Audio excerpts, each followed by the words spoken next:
Hello friends, ತಮಗೆಲ್ಲರೂ ಕೂಡ ಜ್ಞಾನಕಾಶಿ ಅಕಾಡೆಮಿಗೆ ಸ್ವಾಗತ. ಈ ಒಂದು ಕ್ಲಾಸ್ನಲ್ಲಿ ನಾವು ಗಣಿತ ಮಾದರಿ ಪ್ರಶ್ನೆ ಪತ್ರಿಕೆ 2 ಸಾಲ್ವ್ ಮಾಡ್ತಾ ಹೋಗೋಣ. ಮಾದರಿ ಪ್ರಶ್ನೆ ಪತ್ರಿಕೆ 1 ನೋಡದೇ ಇರೋರು ಚಾನಲ್ ಪ್ಲೇಲಿಸ್ಟಲ್ಲಿ ಹೋಗಿ ನೀವು ಚೆಕ್ ಮಾಡಿ ನೋಡ್ಬೋದು. ಕಂಪ್ಲೀಟಾಗಿ ಮಾದರಿ ಪ್ರಶ್ನೆ ಪತ್ರಿಕೆ 1 ಸಾಲ್ವ್ ಮಾಡಿದ್ದೀವಿ. ಓಕೆ, ಇವಾಗ ಮಾದರಿ ಪ್ರಶ್ನೆ ಪತ್ರಿಕೆ ಗಣಿತ ವಿಷಯಕ್ಕೆ ಸಂಬಂಧಿಸಿದ ಪತ್ರಿಕೆ 2 ನಾವೀಗ ಡಿಸ್ಕಸ್ ಮಾಡೋಣ. ಮೊದಲನೇ ಮೇನ್ ಕ್ವಶನಲ್ಲಿ ಮಲ್ಟಿಪಲ್ ಚಾಯ್ಸ್ ಕ್ವೆಶನ್ಸ್ಗಳು ಬರ್ತವೆ. ಮೊದಲನೇ ಪ್ರಶ್ನೆ ಈ ರೀತಿಯಾಗಿದೆ: ಪರಿಧಿಯ ಮೇಲಿನ ಒಂದು ಬಿಂದುವಿನಲ್ಲಿ ವೃತ್ತಕ್ಕೆ ಎಳೆಯಬಹುದಾದ ಸ್ಪರ್ಶಕಗಳ ಸಂಖ್ಯೆ ಎಷ್ಟು ಎನ್ನುವಂಥದ್ದು ಪ್ರಶ್ನೆ ಇದೆ. ಆಪ್ಷನ್ಗಳು ಈ ರೀತಿಯಾಗಿದ್ದಾವೆ. ಒಂದು, ವೃತ್ತ ಏನಿದೆ, ವೃತ್ತದ ಪರಿಧಿಯ ಮೇಲಿನ ಒಂದು ಬಿಂದುವಿನಲ್ಲಿ ವೃತ್ತಕ್ಕೆ ಎಳೆಯಬಹುದಾದ ಸ್ಪರ್ಶಕಗಳ ಸಂಖ್ಯೆ ಎಷ್ಟು ಅಂತ. ಈಗ ಒಂದು ವೃತ್ತದ ಮೇಲಿನ ಪರಿಧಿಯ ಒಂದು ಬಿಂದುವಿಗೆ ಒಂದೇ ಸ್ಪರ್ಶಕವನ್ನು ಎಳಿಲಿಕ್ಕೆ ಸಾಧ್ಯ ಇದೆ. ಹಾಗಾಗಿ ಆಪ್ಷನ್ ಎನಲ್ಲಿ ಅನೇಕ ಅಂತ ಕೊಟ್ಟಿದ್ದಾರೆ, ಆಪ್ಷನ್ ಬಿ 3 ಅಂತ ಕೊಟ್ಟಿದ್ದಾರೆ, ಆಪ್ಷನ್ ಸಿ 2, ಆಪ್ಷನ್ ಡಿ 1 ಅಂತ ಕೊಟ್ಟಿದ್ದಾರೆ. ವೃತ್ತದ ಪರಿಧಿಯ ಮೇಲಿನ ಒಂದು ಬಿಂದುವಿಗೆ ಒಂದೇ ಸ್ಪರ್ಶಕವನ್ನು ಎಳಿಲಿಕ್ಕೆ ಸಾಧ್ಯ ಇದೆ. ಹಾಗಾಗಿ ಆಪ್ಷನ್ ಡಿ ಇಲ್ಲಿ ಸರಿಯಾದ ಉತ್ತರ ಆಗಿರುತ್ತದೆ. ಎರಡನೇ ಪ್ರಶ್ನೆ: ಈ ಒಂದು ಪ್ರಶ್ನೆ ಪತ್ರಿಕೆಗಳು ಟೋಟಲ್ ಎಲ್ಲ ಪ್ರಶ್ನೆನೂ ನಿಮಗೆ ಬೇಕಂದರೆ ಚಾನಲ್ ಪ್ಲೇಲಿಸ್ಟಲ್ಲಿ ಹೋಗಿ ಮಾದರಿ ಪ್ರಶ್ನೆ ಪತ್ರಿಕೆಗಳನ್ನು ಕೂಡ ಅಪ್ಲೋಡ್ ಮಾಡಿದ್ದೀನಿ. ಅಲ್ಲಿ ಹೋಗಿ ನೀವು ಚೆಕ್ ಮಾಡಿ ಪ್ರಶ್ನೆಗಳನ್ನು ನೋಡ್ಬೋದು. ನಾನು ನೇರವಾಗಿ ಆನ್ಸರನ್ನು ಹೇಳುವಂಥದ್ದು, ಆನ್ಸರನ್ನು ಎಕ್ಸ್ಪ್ಲೇನ್ ಮಾಡುವಂಥ ಪ್ರಯತ್ನವನ್ನು ಮಾಡ್ತೀನಿ. ದಯವಿಟ್ಟು ನೀವು ಪ್ರಶ್ನೆ ಪತ್ರಿಕೆಯನ್ನು ಚಾನಲ್ ಪ್ಲೇಲಿಸ್ಟಲ್ಲಿ ಹೋಗಿ ಬರೆದುಕೊಂಡು ನೋಟ್ ಮಾಡಿ ಇಟ್ಕೊಳ್ಳಿ. ಪರಿಹಾರಗಳನ್ನು ನಾನು ಸಾಲ್ವ್ ಮಾಡ್ತಾ ಹೋಗ್ತೀನಿ. ಸೊ ಎರಡನೇ ಪ್ರಶ್ನೆ ಈ ರೀತಿಯಾಗಿದೆ: ಎ ಮತ್ತು ಬಿಗಳು ಎರಡು ಧನ ಪೂರ್ಣಾಂಕಗಳಾದಾಗ ಮಸ ಆ ಎರಡು ಸಂಖ್ಯೆಗಳ ಮಸ ಮತ್ತು ಆ ಎರಡು ಸಂಖ್ಯೆಗಳ ಲಸಗಳಿಗಿರುವ ಸಂಬಂಧ ಏನು ಅಂತ ಇದೆ. ಆಪ್ಷನ್ ಈ ರೀತಿಯಾಗಿದೆ: ಮಸ ಎರಡು ಸಂಖ್ಯೆಗಳ ಮಸ ಇಂಟು ಲಸ ಎರಡು ಸಂಖ್ಯೆಗಳ ಲಸ is equal to a minus b ಅಂತ ಇದೆ. ಈ ರೀತಿಯಾಗಿದೆಯಾ? ತಪ್ಪು. ಹಾಗಾದರೆ ಎರಡು ಸಂಖ್ಯೆಗಳ ಮಸ ಇಂಟು ಎರಡು ಸಂಖ್ಯೆಗಳ ಲಸ is equal to a into b ಅಂತ ಇದೆ. ಓಕೆ, ಇದನ್ನು ಕಂಪ್ಲೀಟಾಗಿ ನೀವು ಬರ್ಕೋಬೋದು. ಮಸ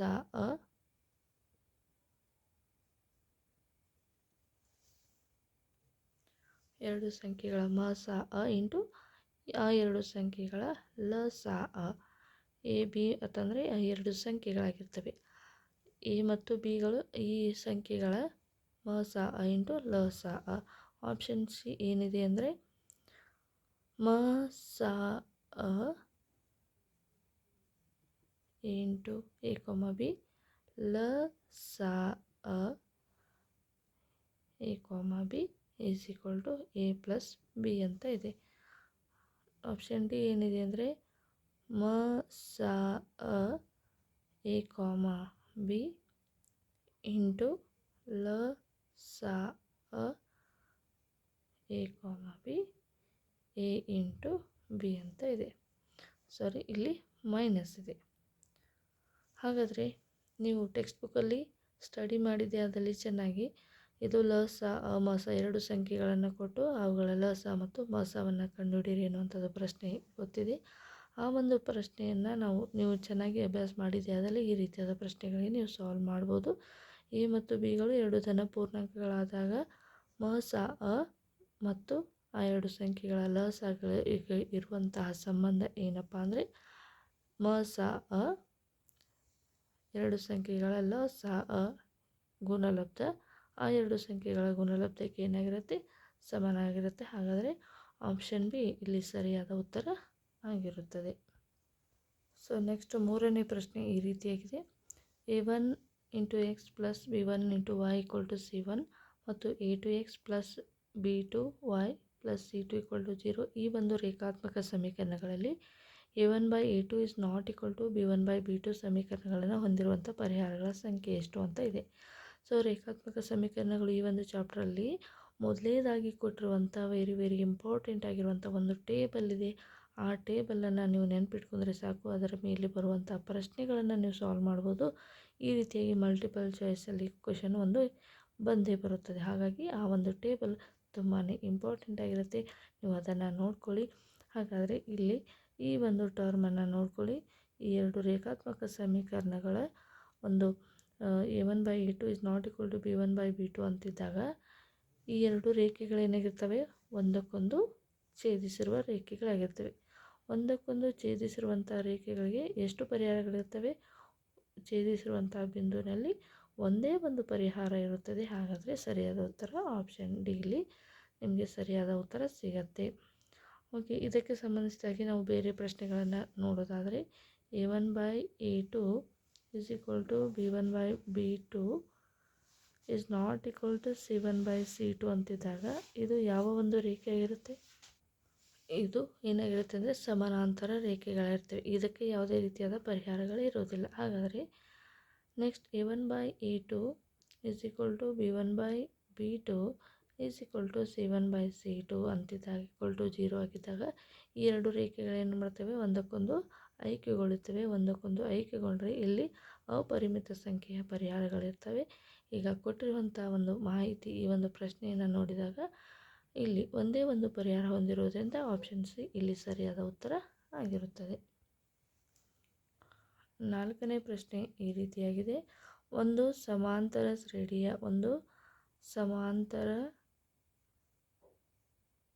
ಶ್ರೇಣಿಯ ಎಣ್ಣನೇ ಪದವು 3n-1 ಆದಾಗ 8ನೇ ಪದ ಏನಾಗಿರುತ್ತದೆ? 8ನೇ ಪದವು ಏನಾಗಿರುತ್ತದೆ ಅನ್ನುವಂಥದ್ದು ಪ್ರಶ್ನೆ ಇದೆ. ಸಮಾಂತರ ಶ್ರೇಣಿ ಕೂಡ ತುಂಬಾ ಇಂಪಾರ್ಟೆಂಟ್ ಆಗಿರುವಂಥ ಪ್ರಶ್ನೆ. ಆಪ್ಷನ್ ಎ 25 ಇದೆ, ಆಪ್ಷನ್ ಬಿ 10 ಇದೆ, ಆಪ್ಷನ್ ಸಿ 23 ಇದೆ, ಆಪ್ಷನ್ ಡಿ 10 ಇದೆ. ಓಕೆ, ಇವಾಗ ನಾವು ಏನು ಮಾಡಬೇಕಪ್ಪ ಅಂದರೆ ಇಲ್ಲಿ ಕೊಟ್ಟಿರುವಂಥ ಎನ್ನೇ ಪದ 3n, ಎನ್ನೇ ಪದ ಏನಿದೆ ಅಂದರೆ 3n-1 ಅಂತ ಇದೆ. ಎನ್ ಈಕ್ವಲ್ ಟು ನಾವಿಲ್ಲಿ 8 ಅಂತ ಅಪ್ಲೈ ಮಾಡ್ಕೋಬೇಕು. 3 × 8 - 1 ಅಂತಂದಾಗ 8 3 24 -1 ಅಂತಂದಾಗ 23. ಇಲ್ಲಿ ಸರಿಯಾದ ಉತ್ತರ ಆಪ್ಷನ್ ಸಿ ಇಲ್ಲಿ ನಮಗೆ ಸರಿಯಾದ ಉತ್ತರ ಸಿಗುವಂಥದ್ದು. ನೆಕ್ಸ್ಟ್ 5ನೇ ಪ್ರಶ್ನೆ ಪಿ ಆಫ್ ಎಕ್ಸ್. 5ನೇ ಪ್ರಶ್ನೆ P of x equal to x³ - 1 ಈ ಒಂದು ಬಹುಪದೋಕ್ತಿಯ ಗರಿಷ್ಠ ಶೂನ್ಯತೆಗಳು ಎಷ್ಟು ಅಂತ ಪ್ರಶ್ನೆ ಇದೆ. ಸೊ ಆಪ್ಷನ್ ಎ 3 ಇದೆ, ಆಪ್ಷನ್ ಬಿ 0 ಅಂತ ಇದೆ, ಆಪ್ಷನ್ ಸಿ 1 ಅಂತ ಇದೆ, ಆಪ್ಷನ್ ಡಿ 2 ಅಂತ ಇದೆ. ಇದು ಒಂದು ಘನ ಬಹುಪದೋಕ್ತಿ ಆಗಿರೋದ್ರಿಂದ ಇದರ ಒಂದು ಗರಿಷ್ಠ ಶೂನ್ಯತೆಗಳ ಸಂಖ್ಯೆ ಎಷ್ಟಾಗಿರುತ್ತೆ ಅಂದರೆ ಆಪ್ಷನ್ ಎ 3 ಇಲ್ಲಿ ಪರಿಹಾರಗಳು ಸಿಗುವಂಥದ್ದು.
ಆರನೇ ಪ್ರಶ್ನೆ ಒಂದು ನೇರ ವೃತ್ತಪಾದ ಸಿಲಿಂಡರ್ನ ಘನಫಲ 1540 cm³ ಆದರೆ ಎತ್ತರ 10 ಸೆಂಟಿಮೀಟರ್ ಆದರೆ ಅದರ ಪಾದದ ವಿಸ್ತೀರ್ಣವನ್ನು ಕಂಡುಹಿಡಿಯಿರಿ ಅನ್ನುವಂಥದ್ದು ಪ್ರಶ್ನೆ ಇದೆ. ಸೊ ಇವಾಗ ನಾವು ಸಿಲಿಂಡರ್ನ ಘನಫಲವನ್ನು ಕೊಟ್ಟಿದ್ದಾರೆ. ಹಾಗಾಗಿ ನಾವು ಸಿಲಿಂಡರ್ನ ಘನಫಲವನ್ನು ಕಂಡುಹಿಡಿಯುವಂಥ ಸೂತ್ರವನ್ನು ತೆಗೆದುಕೊಳ್ಳೋಣ. ನಮಗೆ ಬೇಕಾಗಿರುವಂಥದ್ದು ವಿಸ್ತೀರ್ಣ, ಸಿಲಿಂಡರ್ನ ಘನಫಲ. ಅಂದರೆ ನಾವು ಈ ಒಂದು ಪಾದದ ವಿಸ್ತೀರ್ಣವನ್ನು ಕಂಡುಹಿಡಬೇಕಾದ್ರೆ ನಮಗೆ ರೇಡಿಯಸ್ ತುಂಬಾ ಇಂಪಾರ್ಟೆಂಟ್ ಆಗಿರುತ್ತೆ. ಸೊ ಇವಾಗ ಸಿಲಿಂಡರ್ನ ಘನಫಲವನ್ನು ಎಷ್ಟು ಕೊಟ್ಟಿದ್ದಾರೆ, ಸಿಲಿಂಡರ್ನ ಘನಫಲವನ್ನು ಕಂಡುಹಿಡುವಂಥ ಸೂತ್ರ πr²h ಅಂತ ಇದೆ. ಘನಫಲವನ್ನು ಕೊಟ್ಟಿದ್ದಾರೆ 1540 ಅಂತ. ಪೈ ಅಂದರೆ 22/7 ಇದೆ. ನಮಗೆ ಆರ್ ಗೊತ್ತಿಲ್ಲ, ಅದನ್ನೇ ಕಂಡುಹಿಡಿಬೇಕು. ಹೈಟ್ ಇಟ್ಟಿದೆ 10 ಸೆಂಟಿಮೀಟರ್ ಅಂತ ಇದೆ. ಸೊ ಈ ಒಂದು ಟರ್ಮನ್ನು ನಾವು ರೀಅರೇಂಜ್ ಮಾಡಿದಾಗ 7 ಈ 7 ಕಡೆ ಮೇಲ್ಗಡೆ ಹೋಗುತ್ತೆ, ಕೆಳಗಡೆ ಏನು ಬರುತ್ತೆ ಅಂದರೆ 22 × 10 ಬರುತ್ತೆ = r². 0 0 ಕ್ಯಾನ್ಸಲ್ ಆಗುತ್ತೆ. ಸೊ ನೆಕ್ಸ್ಟ್ ಇವಾಗ 0 0 ಕ್ಯಾನ್ಸಲ್ ಆಗುತ್ತೆ. 22 1 22 7 154 ಆಗುತ್ತೆ. 7 × 7 ಏನಾಗುತ್ತೆ r² ಅಂದಾಗ ಇದು 7² ಇದು r² ಅಂದಾಗ r = 7 ಸೆಂಟಿಮೀಟರ್ ಸಿಗುತ್ತೆ. ನೆಕ್ಸ್ಟ್ ನಮಗೆ ಏನು ಬೇಕಾಗಿದೆ, ಪಾದದ ವಿಸ್ತೀರ್ಣ ಬೇಕಾಗಿದೆ. ಪಾದದ ವಿಸ್ತೀರ್ಣ ಅಂದರೆ ಸಿಲಿಂಡರ್ನ ಪಾದ ಯಾವ ಆಕಾರದಲ್ಲಿರುತ್ತೆ, ವೃತ್ತಾಕಾರದಲ್ಲಿರುತ್ತೆ. ಹಾಗಾದರೆ πr² ತಂದಾಗ ಒಂದು ವೃತ್ತದ ವಿಸ್ತೀರ್ಣವನ್ನು ಕಂಡುಹಿಡಿಯಲು ಬಳಸುವಂಥ ಸೂತ್ರ πr². ಹಾಗಾಗಿ 22/7 r ಅಂದರೆ ಎಷ್ಟಿದೆ, 7 × 7 7 7 ಕ್ಯಾನ್ಸಲ್ ಆಗುತ್ತೆ. 22 × 7 154 cm². ನಾವು ವಿಸ್ತೀರ್ಣವನ್ನು ನಾವು cm² ಎಳಿತೀವಿ. ಆಪ್ಷನಲ್ಲಿ ಯಾವ ರೀತಿಯಾಗಿ ಕನ್ಫ್ಯೂಸ್ ಮಾಡಿದ್ದಾರೆ ನೋಡಿ. 150 cm³ ಇದ್ದಾಗ ಇದು ಘನಫಲ ಆಗಿರುತ್ತೆ. ವಿಸ್ತೀರ್ಣ 154 cm² ಆಗಿರುತ್ತೆ. ಹಾಗಾದರೆ ಸರಿಯಾದ ಉತ್ತರ ಆಪ್ಷನ್ ಸಿ.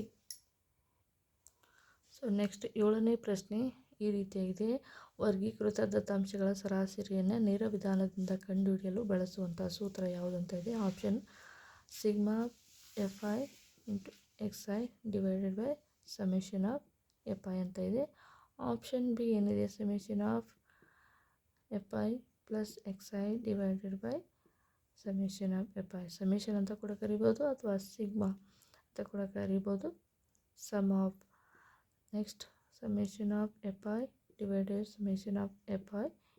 xi ಅಂತ ಇದೆ. ಆಪ್ಷನ್ ಡಿ ಏನಿದೆ ಅಂದರೆ σ/fi - xi ಅಂತ ಇದೆ. σ/fi. ಇಲ್ಲಿ ಸರಿಯಾದ ಉತ್ತರ ಏನಪ್ಪ ಅಂದರೆ ನೇರ ವಿಧಾನದಿಂದ ನಾವು ಸರಾಸರಿಯನ್ನು ಕಂಡುಹಿಡಿಯಲು ಬಳಸುವಂಥ ಸೂತ್ರ ಏನಪ್ಪ ಅಂದರೆ ಅದು σ/fi × xi / fi ಅಂತ ಈ ಒಂದು ಸೂತ್ರವನ್ನು ನಾವು ಯೂಸ್ ಮಾಡ್ತೀವಿ ನೇರವಾದ ವಿಧಾನದಲ್ಲಿ. ಓಕೆ, ಈಗ ಸಂಖ್ಯಾಶಾಸ್ತ್ರಕ್ಕೆ ಸಂಬಂಧಿಸಿದಾಗಿ ಒಂದು ಮಲ್ಟಿಪಲ್ ಚಾಯ್ಸ್ ಫಿಕ್ಸ್ ಆ್ಯನ್ಯುವಲ್ ಎಕ್ಸಾಮಿನೇಷನಲ್ಲಿ ಬರುತ್ತೆ. ಓಕೆ, ನೆಕ್ಸ್ಟ್ ಪ್ರಶ್ನೆ ನೋಡೋಣ. ನೆಕ್ಸ್ಟ್ 8ನೇ ಪ್ರಶ್ನೆ. 1 - tan² 45 / 1 + tan² 45ಗೆ ಸಮನಾಗಿರುವಂಥದ್ದು ಯಾವುದು ಅಂತ ಇದೆ. ಆಪ್ಷನ್ ಎ tan 90 ಅಂತ ಇದೆ. ಆಪ್ಷನ್ ಬಿ cos 0 ಅಂತ ಇದೆ. ಆಪ್ಷನ್ ಸಿ sin 45 ಡಿಗ್ರಿ ಅಂತ ಇದೆ. ಆಪ್ಷನ್ ಡಿ sin 0 ಅಂತ ಇದೆ. ಓಕೆ, ಇದನ್ನು ಯಾವ ರೀತಿಯಾಗಿ ನಾವು ಕಂಡುಹಿಡಬೇಕು. 1 - tan² 45 ಇದೆ. 1 + tan² 45 ಡಿಗ್ರಿ ಅಂತ ಇದೆ. tan 45 ಅಂದರೆ ವ್ಯಾಲ್ಯೂ ಎಷ್ಟಿದೆ, tan 45 ವ್ಯಾಲ್ಯೂ ಎಷ್ಟಿದೆಯಪ್ಪ ಅಂದರೆ ನೀವು ಟ್ರಿಗ್ನೋಮೆಟ್ರಿಕ್ ಫಂಕ್ಷನನ್ನು ಟೇಬಲ್ ಏನಿದೆ ಅದನ್ನು ನೀವು ಸರಿಯಾಗಿ ನೆನಪಿಟ್ಕೋಬೇಕು. tan 45 ಅಂದರೆ 1 ಇದೆ. 1 - 1 / 1 + 1 ಅಂದರೆ 0 / 2 ಅಂತಂದಾಗ ಏನಾಗುತ್ತೆ. ಸೊ ಇಲ್ಲಿ ಸರಿಯಾದ ಉತ್ತರ ಏನು ಬರುತ್ತೆ ಅಂದರೆ ಇದು 0 ಬರುತ್ತೆ. ಸೊ ಇಲ್ಲಿ ನೀವು 0 ಯಾವ ಒಂದು ಟೇಬಲಲ್ಲಿ ಯಾವುದು 0ಕ್ಕೆ ಬರುತ್ತೆ ಅಂತ ನೀವು ನೋಡೋದಾದರೆ tan 0 0 ಬರುತ್ತೆ, sin 0 0 ಬರುತ್ತೆ. ಹಾಗಾದರೆ ಇಲ್ಲಿ tan 0 ಕೊಟ್ಟಿಲ್ಲ. tan 90 ಎಷ್ಟಿದೆ, ಇನ್ಫಿನಿಟಿ ಬರುತ್ತೆ. ಸಾರಿ 90. tan 90 ಎಷ್ಟು ಬರುತ್ತೆ, ಇನ್ಫಿನಿಟಿ ಅಥವಾ ನಾಟ್ ಡಿಫೈನ್ಡ್ ಅಂತ ಹೇಳ್ಬೋದು. cos 0 ಎಷ್ಟು ಬರುತ್ತೆ, 1 ಬರುತ್ತೆ. sin 45 ಡಿಗ್ರಿ ಎಷ್ಟು ಬರುತ್ತೆ, 1/√2 ಬರುತ್ತೆ. sin 0 0. ಇಲ್ಲಿ ಆನ್ಸರ್ 0 ಬರ್ತಾ ಇದೆ. ಹಾಗಾದರೆ ಆಪ್ಷನ್ ಡಿ ಇಲ್ಲಿ ಸರಿಯಾದ ಉತ್ತರ ಆಗಿರುತ್ತದೆ. ನೆಕ್ಸ್ಟ್ ಮೇನ್ ಕ್ವೆಶ್ಚನ್ 2ರಲ್ಲಿ 1 ಅಂಕದ ಪ್ರಶ್ನೆಗಳು. 9ನೇ ಪ್ರಶ್ನೆ ಈ ರೀತಿಯಾಗಿದೆ. 9ನೇ ಪ್ರಶ್ನೆ ಏನಿದೆ, ನಿಮ್ಮ ಮುಂದೆ ಕ್ವೆಶ್ಚನ್ ಪೇಪರ್ ಇದ್ದರೆ ದಯವಿಟ್ಟು ಕ್ವೆಶ್ಚನನ್ನು ಓದ್ಕೊಳ್ಳಿ. ಒಂದು ಸಮಾಂತರ ಶ್ರೇಣಿಯ ಮೊದಲನೇ ಪದ ಎ ಆಗಿದ್ದು ಕೊನೆಯ ಪದ ಎನ್ ಆದಾಗ ಸಮಾಂತರ ಶ್ರೇಣಿಯ ಮೊದಲ n ಪದಗಳ ಮೊತ್ತವನ್ನು ಕಂಡುಹಿಡಿಯಲು ಬಳಸುವಂಥ ಸೂತ್ರ ಯಾವುದು? ಸಮಾಂತರ ಶ್ರೇಣಿಯ ಮೊದಲ n ಪದಗಳ ಮೊತ್ತವನ್ನು ಕಂಡುಹಿಡಿಯಲು ಬಳಸುವಂಥ ಸೂತ್ರ SN = n/2 into bracket A plus AN ಅಂತ ಕೂಡ ಬರಿಬೋದು. ಅಥವಾ ನೋಡಿ ಪ್ರಶ್ನೆ ಏನಿದೆ ಅಂದರೆ, ಸಮಾಂತರ ಶ್ರೇಣಿಯ ಮೊದಲನೇ ಪದವನ್ನು ಕೊಟ್ಟಾಗ ಮತ್ತು ಸಮಾಂತರ ಶ್ರೇಣಿಯ ಕೊನೆಯ ಪದವನ್ನು ಕೊಟ್ಟಾಗ ಸಮಾಂತರ ಶ್ರೇಣಿಯ n ಪದಗಳ ಮೊತ್ತವನ್ನು ಕಂಡುಹಿಡಿಯಲು ಬಳಸುವಂಥ ಸೂತ್ರ ಇದಾಗಿರುತ್ತದೆ. ಸಾಮಾನ್ಯ ವ್ಯತ್ಯಾಸವನ್ನು ಕೊಟ್ಟಿದ್ದರೆ n/2 into bracket 2A plus n-1 into D ಅಂದರೆ ಸಮಾಂತರ ಶ್ರೇಣಿಯ ಸಾಮಾನ್ಯ ವ್ಯತ್ಯಾಸ ಕೊಟ್ಟಾಗ ಈ ಒಂದು ಸೂತ್ರವನ್ನು ಬಳಸಬೇಕು. ಆದರೆ ಈ ಒಂದು ಪ್ರಶ್ನೆಗೆ ಸರಿಯಾದ ಉತ್ತರ ಏನಪ್ಪ ಅಂದರೆ SN = n/2 into bracket A plus AN ಅನ್ನುವಂಥದ್ದು ಇಲ್ಲಿ ಸರಿಯಾದ ಉತ್ತರ ಆಗಿರುತ್ತದೆ. ನೆಕ್ಸ್ಟ್ 10ನೇ ಪ್ರಶ್ನೆ ಏನಿದೆ, ಇಲ್ಲಿ ಎನ ನಿರ್ದೇಶಾಂಕ x1 y1 ಮತ್ತು ಬಿನ ನಿರ್ದೇಶಾಂಕ x2 y2 ಬಿಂದುಗಳನ್ನು ಸೇರಿಸುವ ರೇಖಾಖಂಡದ ಮಧ್ಯ ಬಿಂದುವಿನ ನಿರ್ದೇಶಾಂಕವನ್ನು ಕಂಡುಹಿಡಿಯಲು ಬಳಸುವಂಥ ಸೂತ್ರ. ಅಂದರೆ ಸೂತ್ರ ಅಂತ ಹೇಳಿ ಕೇಳಿಲ್ಲ, ಮಧ್ಯಬಿಂದು ನಿರ್ದೇಶಾಂಕಗಳನ್ನು ಬರೆಯಿರಿ. ಹಾಗಾದರೆ ಮಧ್ಯಬಿಂದುವಿನ ನಿರ್ದೇಶಾಂಕ P(x, y) ಮಧ್ಯಬಿಂದು x1. ಇಲ್ಲಿ ಯಾವುದಾದ್ರೂ ಸಂಖ್ಯೆಗಳನ್ನ ಕೊಟ್ಟಿದ್ರೆ ಅದರ ಮಧ್ಯಬಿಂದುಗಳನ್ನು ಕಂಡುಹಿಡಿಬೋದು. ಇಲ್ಲಿ ಏನು ಕೊಟ್ಟಿದ್ದಾರೆ, ಎ ಮತ್ತು ಬಿಗಳ ನಿರ್ದೇಶಾಂಕವನ್ನು ಕೊಟ್ಟಿದ್ದಾರೆ, x1 y1 ಮತ್ತು x2 y2 ಅಂತ. ಹಾಗಾಗಿ ಮಧ್ಯಬಿಂದುವಿನ ನಿರ್ದೇಶಾಂಕವನ್ನು ಕಂಡುಹಿಡಿಯಲು ಬಳಸುವಂಥ ಸೂತ್ರ P(x, y) = x1 plus x2 divided by 2, y1 plus y2 divided by 2 ಈ ಸೂತ್ರ ಬರಿಬೇಕು. ನೆಕ್ಸ್ಟ್ 11ನೇ ಪ್ರಶ್ನೆ. 11ನೇ ಪ್ರಶ್ನೆ ಈ ರೀತಿಯಾಗಿದೆ. x ಪ್ಲಸ್ y ಮೈನಸ್ 4 = 0 ಮತ್ತು 2x ಪ್ಲಸ್ by ಮೈನಸ್ 3 = 0 ಈ ರೇಖಾತ್ಮಕ ಸಮೀಕರಣಗಳು ಯಾವುದೇ ರೀತಿಯಾದ ಪರಿಹಾರವನ್ನು ಹೊಂದಿಲ್ಲದಿದ್ದರೆ b ಯ ಬೆಲೆಯನ್ನು ಕಂಡುಹಿಡಿಯಿರಿ ಎನ್ನುವಂಥದ್ದು ಪ್ರಶ್ನೆ ಇದೆ. ಎರಡು ರೇಖಾತ್ಮಕ ಸಮೀಕರಣಗಳು ಯಾವುದೇ ರೀತಿಯಾದ ಪರಿಹಾರವನ್ನು ಹೊಂದಿಲ್ಲದೇ ಇದ್ದರೆ ಆ ರೇಖೆಗಳು ಏನಾಗಿರ್ತವೆ, ಸಮಾನಾಂತರವಾಗಿರ್ತವೆ ಎನ್ನುವಂಥದ್ದು ನಿಮಗೆ ಗೊತ್ತಿರಬೇಕು. ಆದ್ದರಿಂದ ಈ ಒಂದು ಸಮಾಂತರ ರೇಖಾತ್ಮಕ ಸಮೀಕರಣಗಳು ಈ ಒಂದು ಚಾಪ್ಟರಲ್ಲಿ ಬರುವಂಥ ಒಂದು ಕೋಷ್ಟಕ ಇದೆ, ಅದನ್ನು ನೋಡ್ಕೊಳ್ಳಿ ಅಂತ ನಾವು ಹೇಳೋದು. ಈಗ ಈ ಎರಡು ಸಮೀಕರಣದಲ್ಲಿ ಎಕ್ಸ್ನ ಸಹಗುಣಕ a1 ಅದು ಏನಿದೆ 1 ಇದೆ, y ದ ಸಹಗುಣಕ b1 ಏನಿದೆ 1 ಇದೆ, c1 ಎಷ್ಟಿದೆ ಅಂದರೆ -4 ಅಂತ ಇದೆ. ಎರಡನೇ ಸಮೀಕರಣದಲ್ಲಿ a2 = 2, b2 = b, c2 = -3 ಇದೆ. ಎರಡು ರೇಖೆಗಳು ಸಮಾನಾಂತರವಾಗಿದ್ದಾಗ ಯಾವುದೇ ರೀತಿಯಾದ ಪರಿಹಾರಗಳು ಇರೋದಿಲ್ಲ. ಹಾಗಾದರೆ ಆ ಸಂಬಂಧ ಯಾವ ರೀತಿಯಾಗಿದೆ, relation a1/a2 = b1/b2 = c1/c2 not c1/c2 ಅಂತ ರಿಲೇಷನ್ ಇದೆ. a1 ಅಂದರೆ 1 ಇದೆ, a2 ಅಂದರೆ 2 ಇದೆ, b1 ಅಂದರೆ 1 ಇದೆ, b2 ಅಂದರೆ b ಇದೆ, ನಾಟ್ c1 ಅಂದರೆ -4 ಇದೆ, c2 ಅಂದರೆ -3 ಇದೆ. ಇವಾಗ ಬಿ ವ್ಯಾಲ್ಯೂವನ್ನು ಕಂಡುಹಿಡಿಯಬೇಕಾಗಿದೆ. c1 c2 ಏನಿದ್ದಾವೆ ನಾಟ್ = ಅಂತ ಇದೆ, ಸಮಾನಾಂತರವಾಗಿಲ್ಲ. ಹಾಗಾಗಿ ಸಮಾನಾಂತರವಾಗಿರುವಂಥ ಟರ್ಮ್ಸ್ಗಳನ್ನು ನಾವು ತೆಗೆದುಕೊಂಡು ಸಾಲ್ವ್ ಮಾಡಿದಾಗ 1/2 - b ತಂದಾಗ b ಈ ಕಡೆ ಹೋಗುತ್ತೆ, b = 2 ಅಂತ ನಮಗೆ ಇಲ್ಲಿ ಆನ್ಸರ್ ಸಿಗುತ್ತೆ. ನೆಕ್ಸ್ಟ್ ಪ್ರಶ್ನೆ. 24 ಮತ್ತು 36 ಮೀಟರ್ ಉದ್ದವಿರುವ ಸಲಾಕೆಗಳನ್ನು ಪೂರ್ಣವಾಗಿ ಅಳೆಯಬಹುದಾದ ಸಲಾಕೆಯ ಗರಿಷ್ಠ ಉದ್ದವನ್ನು ಕಂಡುಹಿಡಿಯಿರಿ ಎನ್ನುವಂಥದ್ದು ಪ್ರಶ್ನೆ ಇದೆ. 24 ಮೀಟರ್ ಇದೆ ಮತ್ತು 36 ಮೀಟರ್ ಇದೆ ಮತ್ತು 24 ಮತ್ತು 36 ಈ ಎರಡು ನಂಬರ್ಸ್ಗಳ ಲಸವನ್ನು ನಾವು ಮಸವನ್ನು ತೆಗಿಬೇಕು. ಓಕೆ, 2 1 2 2 4, 2 6 12, 2 3 6, 3 1 3. ಅದೇ ರೀತಿಯಾಗಿ 2 1 2, 2 8 16, 2 9 18, 3 3 9, 3 1 3. ಈಗ ನಾವು ಈ ಎರಡು ಸಂಖ್ಯೆಗಳ ಮಸವನ್ನು ತೆಗಿಬೇಕು. ಮಸ ಅಂದಾಗ ನೋಡಿ, ಇಲ್ಲಿ 2 ಇದೆ, 2 ಜೋಡಿ ಇದೆ, ಇಲ್ಲಿ 2 ಜೋಡಿ ಇದೆ.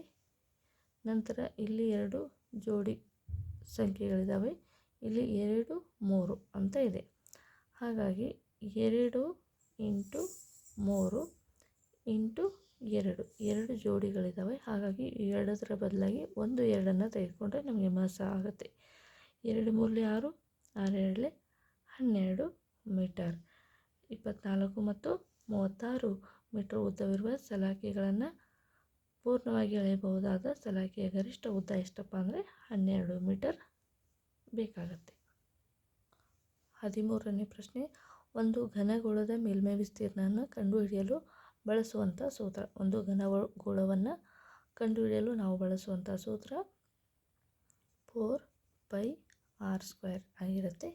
ನೆಕ್ಸ್ಟ್ 14ನೇ ಪ್ರಶ್ನೆ, p of x is equal to x² plus 7x plus k. ಈ ಒಂದು ಬಹುಪದೋಕ್ತಿಯ ಒಂದು ಶೂನ್ಯತೆ ಏನಿದೆ ಅದು 2 ಆಗಿದೆ. ಆದರೆ ಕೆಯ ಬೆಲೆಯನ್ನು ಕಂಡುಹಿಡಿಯಿರಿ. ಈ ರೀತಿಯಾಗಿ ಪ್ರಶ್ನೆ ಇದೆ. ಸೊ ಇವಾಗ ಪಿ ಆಫ್ ಎಕ್ಸ್ನ ಒಂದು ಶೂನ್ಯತೆ ಏನಿದೆ 2 ಇದೆ. ಶೂನ್ಯತೆಗಳ ಮೊತ್ತವನ್ನು ಕಂಡುಹಿಡಿಯಲು ಬಳಸುವಂತಹ ಒಂದು ಸೂತ್ರ ಏನಪ್ಪ ಅಂದರೆ ರಿಲೇಷನ್ ಏನಂದರೆ alpha plus beta is equal to -b/a. ಶೂನ್ಯತೆಗಳ ಗುಣಲಬ್ಧ ಆಲ್ಫಾ ಇಂಟು ಬೀಟಾ c/a. ಹಾಗಾದರೆ ಈ ಒಂದು ಬಹುಪದೋಕ್ತಿ ಏನಿದೆ ಇದರ ಒಂದು ಎ ಅಂದರೆ ಏನಾಗಿರುತ್ತೆ, x² ಸಹಗುಣಕ 1, ಅದು a = 1. ಎಕ್ಸ್ನ ಸಹಗುಣಕ b, ಅದು 7. c ಕಾನ್ಸ್ಟೆಂಟ್ ಟರ್ಮ್ k ಇದೆ. ಇವಾಗ ಒಂದು ಶೂನ್ಯತೆ ಏನಿದೆ ಅಂದರೆ 2 ಇದೆ. ಈಗ ನಾವು ಬೀಟಾವನ್ನು ಕಂಡುಹಿಡ್ಕೋಬೇಕು. -b ಅಂದರೆ -7 / 1 ಇದ್ದಾಗ ಬೀಟಾ ಈಸ್ ಈಕ್ವಲ್ ಟು -7, ಇದು +2 ಈ ಕಡೆ ಬಂದಾಗ -2 ಆಗುತ್ತೆ. ಹಾಗಾಗಿ ಬೀಟಾ ಈಸ್ ಈಕ್ವಲ್ ಟು -9 ಸಿಗುತ್ತೆ. ಓಕೆ, ಬೀಟಾ ಸಿಕ್ತು. ಇವಾಗ ಅಲ್ಫಾ ಎಷ್ಟಿದೆ, 2 ಇದೆ. ಬೀಟಾ ಎಷ್ಟಿದೆ, -9 ಇದೆ. ಸಿ ಅಂದರೆ k ಇದೆ, ಎ ಅಂದರೆ 1 ಇದೆ. 9 × 2 -18, k ಈಸ್ ಈಕ್ವಲ್ ಟು 18. ಕೆದ ವ್ಯಾಲ್ಯೂ ಎಷ್ಟು, -18. ನೆಕ್ಸ್ಟ್ 15ನೇ ಪ್ರಶ್ನೆ, x² + 4x + 4 = 0. ಈ ಒಂದು ವರ್ಗ ಸಮೀಕರಣದ ಶೋಧಕದ ಬೆಲೆಯನ್ನು ಕಂಡುಹಿಡಿಯಿರಿ. ಶೋಧಕ ಅಂದಾಗ ಈಗ ಕೊಟ್ಟಿರುವಂಥ ಒಂದು ವರ್ಗ ಸಮೀಕರಣ ಏನಿದೆ ಇದರ ಎ ವ್ಯಾಲ್ಯೂ x² ಸಹಗುಣಕ 1, ಎಕ್ಸ್ನ ಸಹಗುಣಕ 4, c = 4. ಶೋಧಕ is equal to b² - 4ac. b² ಅಂದರೆ 4ರ ವರ್ಗ, 4. ಎ ಅಂದರೆ ಎಷ್ಟಿದೆ, 1 ಇದೆ. ಸಿ ಅಂದರೆ ಎಷ್ಟಿದೆ, 4 ಇದೆ. 4ರ ವರ್ಗ 16, 4 4 16 = 0. ಶೋಧಕ ಈಸ್ ಈಕ್ವಲ್ ಟು 0 ನಮಗೆ ಆನ್ಸರ್ ಬರುತ್ತೆ. 16ನೇ ಪ್ರಶ್ನೆ, ಚಿತ್ರದಲ್ಲಿ ಒಂದು ಚಿತ್ರವನ್ನು ಕೊಟ್ಟಿದ್ದಾರೆ. ಚಿತ್ರದಲ್ಲಿ O ವೃತ್ತಕೇಂದ್ರ CA. ಈಗ CA ಎನ್ನುವಂಥ ರೇಖೆ ಇದೆ. CA ಮತ್ತು CBಗಳ AC ಮತ್ತು BC ಇವುಗಳು ಏನಿದ್ದಾವೆ ಅಂದರೆ ವೃತ್ತಕೇಂದ್ರದ ಸ್ಪರ್ಶಕಗಳಾಗಿವೆ. ಹಾಗಾದರೆ AB = AC ಆಗಿರುತ್ತವೆ. ಯಾಕಂದರೆ ಬಾಹ್ಯ ಬಿಂದುವಿನಿಂದ ವೃತ್ತಕೇಂದ್ರದ ಸ್ಪರ್ಶಕಗಳು ಸಮನಾಗಿರ್ತವೆ. ಆದ್ದರಿಂದ AB = AC ಆಗಿರುತ್ತವೆ. ಈಗ ABಯನ್ನು ನಾವೀಗ ಸೇರಿಸೋಣ. ಈ ರೀತಿಯಾಗಿ ಸೇರಿಸಿದಾಗ ಒಂದು ವೃತ್ತಕೇಂದ್ರಕ್ಕೆ ಕೂಡ ಒಂದು ಬಿಂದುವನ್ನು ತೆಗೆದುಕೊಳ್ಳೋಣ. ಇದು O ಆಗಿರುತ್ತೆ. ನಮಗೆ ಯಾವ ಒಂದು ಆ್ಯಂಗಲನ್ನು ಕಂಡುಹಿಡಿ ಎಂದಿದ್ದಾರೆ, ಆ್ಯಂಗಲ್ OAB ಅಳತೆಯನ್ನು ಕಂಡುಹಿಡಿಯಿರಿ ಅಂದಿದ್ದಾರೆ. ಸೊ ಇವಾಗ ನಾವು ಪರಿಹಾರವನ್ನು ನೋಡೋಣ. AC = BC ಆಗಿರುತ್ತೆ. ಯಾಕಂದರೆ ಬಾಹ್ಯ ಬಿಂದುವಿನಿಂದ ವೃತ್ತಕ್ಕೆ ಎಳೆದ ಸ್ಪರ್ಶಕಗಳು ಸಮವಾಗಿರ್ತವೆ. ಓಕೆ, ಹಾಗಾದರೆ ತ್ರಿಭುಜ ABCಯನ್ನು ಕನ್ಸಿಡರ್ ಮಾಡೋಣ. ಇದು ಏನಿದೆ ಅಂದರೆ ಸಮಬಾಹು ತ್ರಿಭುಜ. ಸಮಬಾಹು ತ್ರಿಭುಜ ಇದೆ. ಯಾಕೆ ಸಮಬಾಹು ತ್ರಿಭುಜ ಇದೆ ಅಂತ ನಾವು ನೋಡೋದಾದರೆ, ಆಲ್ರೆಡಿ ಬಾಹ್ಯ ಬಿಂದುವಿನಿಂದ ವೃತ್ತಕ್ಕೆ ಆದ ಸ್ಪರ್ಶಕಗಳು ಸಮನಾಗಿರ್ತವೆ. ಆ ಸ್ಪರ್ಶಕಗಳಿಗೆ ಎ ಬಿ ಕೂಡ ಸಮನಾಗಿದೆ ಅಂದಾಗ ಇದು ಒಂದು ಸಮಬಾಹು ತ್ರಿಭುಜ ಆಗಿರುತ್ತದೆ. ಹಾಗಾದರೆ ಸಮಬಾಹು ತ್ರಿಭುಜ ಅಂದಾಗ ಅವುಗಳ ಕೋನಗಳ ಮೊತ್ತ ಎಷ್ಟಿರುತ್ತೆ? Angle B A C is equal to 60 degree ಆಗಿರುತ್ತೆ. ಸಮಬಾಹುವಿನ ಒಳಕೋನಗಳ ಮೊತ್ತ 60 ಡಿಗ್ರಿಗೆ ಸಮಾನವಾಗಿರ್ತದೆ. ಹಾಗಾದರೆ angle O A B minus angle O A C ಮಾಡಿದಾಗ angle O A B is equal to angle O A B is equal to angle O A C minus B A ಸಿಯನ್ನು ಮಾಡಬೇಕು. Angle minus angle B A C. Angle O A C ಎಷ್ಟಿರುತ್ತೆ? ಒಂದು ವೃತ್ತದ ತ್ರಿಜ್ಯ ಮತ್ತು ಸ್ಪರ್ಶ ಬಿಂದುವಿನ ನಡುವೆ ಉಂಟಾದಂಥ ಕೋನ 90 ಡಿಗ್ರಿಗೆ ಸಮಾನವಾಗಿರ್ತದೆ. ಬಿ ಎ ಸಿಯನ್ನು ಮೈನಸ್ ಮಾಡಿ. ಬಿ ಎ ಸಿ ಎಷ್ಟಿದೆ? 60 ಡಿಗ್ರಿ ಇದೆ. ಹಾಗಾದರೆ angle O A B is equal to 30 degree ನಮಗೆ ಸಿಗ್ತಾಯಿದೆ. ಓಕೆ ಫ್ರೆಂಡ್ಸ್, ಈ ರೀತಿಯಾಗಿ ಪ್ರಶ್ನೆಗಳಿದ್ದವು. 16ನೇ ಪ್ರಶ್ನೆವರೆಗೆ ನಾವು ಡಿಸ್ಕಸ್ ಮಾಡಿದ್ವಿ. ಉಳಿದ ಪ್ರಶ್ನೆಗಳನ್ನು ಮುಂದಿನ ಒಂದು ಕ್ಲಾಸ್ನಲ್ಲಿ ಡಿಸ್ಕಸ್ ಮಾಡೋಣ. ಮಾದರಿ ಪ್ರಶ್ನೆ ಪತ್ರಿಕೆ 1 ಕೂಡ ನಾವು ಸಾಲ್ವ್ ಮಾಡಿದ್ದೀವಿ. ಚಾನಲ್ ಪ್ಲೇಲಿಸ್ಟಲ್ಲಿ ಹೋಗಿ ಚೆಕ್ ಮಾಡಿ ನೋಡಿ. ಇಷ್ಟೊತ್ತು ಈ ಒಂದು ವಿಡಿಯೋನ ನೋಡಿದ್ದಕ್ಕೆ ಥ್ಯಾಂಕ್ ಯು ಸೋ ಮಚ್. ಮತ್ತು ಈ ಚಾನಲ್ಗೆ ನೀವೇನಾದರೂ ಹೊಸಬರಾಗಿದ್ದರೆ ಇನ್ನೂ ಸಬ್ಸ್ಕ್ರೈಬ್ ಮಾಡದೇ ಇದ್ದರೆ ದಯವಿಟ್ಟು ಸಬ್ಸ್ಕ್ರೈಬ್ ಮಾಡಿಕೊಳ್ಳಿ. Thank you so much.